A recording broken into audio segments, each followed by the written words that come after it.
Сайн байцгаана уу? Энэ удаагийн бичлэгээр баркодын сканерыг нэгсэж жижиглэн хотлооны програмаар хэрхэн тохируулах талаар үзүүлэх болно. Өөрийн баркодын сканерын драйверыг солгосны дараа жижиглэн хотлооны програмаа нэгээд тохиргоо болон удирдлага тусны холбох төхөөрөмжийн тохиргоо хэсгээс төхөөрөмжийг ашиглах гэсэн цонхыг идэвхтэй болгосны дараа холбож буй төхөөрөмж хэсэгт баркодын сканерыг сонгоод кредит буюу шинээр үүсгэх төвчийг дарна. Үүний дараагаар төхөөрөмжийг ашиглах цонхыг идэвхтэй болгоод төхөөрөмжийн төрөл маань баркодын сканер, драйвер боловсруулагч хэсэгт хэрвээ таны баркодын сканерын нэр байгаа бол тухайн нэрийг сонгоод ажлын байр хэсэгт кассын ажлын байр буюу тухайн компьютер сүлжээний компьютер зэргийг сонгоод драйвер боловсруулагчийн нэртэй адилхан байдлаар автоматар үүссэн байна. Тухайн мэдээллийг хадгалаад тохируулах хэсэгт драйвер суулгах хэсэг талаар асуулт гарч ирнэ.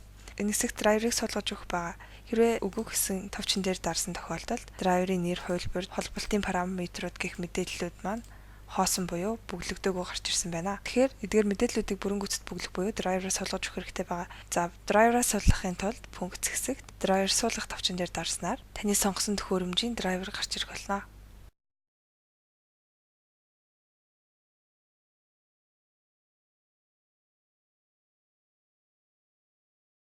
Тухайн төхөөрөмжийн драйвер суулгасны дараа хувилбарын нэр, модель, порт зэрэг мэдээллүүд гарч ирсэн байна. Зайлшгүй бүглэх шаардлагатай талбарууд нь порт хэсэг байгаа. Үүний дараагаар дагавар буюу тухайн баркодын сканерын зай авах хэсэг байгаа. Дагавар хэсгийг онцлогсон баркодын төхөөрөмжтэй адилхан байдлаар бүгэлж өгнө. Хоёрдугаарт хэрвээ таны суулгасан баркодын сканер доорх чагсаалтанд байхгүй бол нэгсий баркодын сканерыг сонгоод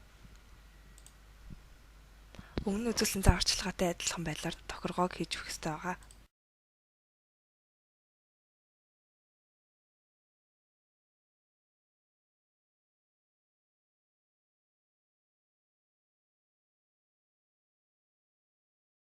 Нэгсий баркодын сканер төхөөрөмжийг суулгасны дараа порт болон дагавар гэсэн мэдээллүүдийг өөрийн төхөөрөмжтэй адилхан байдлаар бүглэнэ. Жишээлбэл 23 гэсэн портын дугаар байвал 23 дагавар маань 13 гэсэн мэдээллийг үүсгээд функц хэсэгт төхөөрөмжийн тестээр шалгаж өгнө. Хэрвээ бидний төхөөрөмжийн драйвер болон нэгсий баркодын сканерын маань драйверын мэдээлэл маань таарч байвал төхөөрөмжийн тест хэсэгт дараах үр дүн гарна. Тэгэхээр бидний хэрэглэх төхөөрөмж буюу баркодын сканер маань энэ хэсэгт үүссэн байна. Анхаарал тавьсан явдал баярлалаа.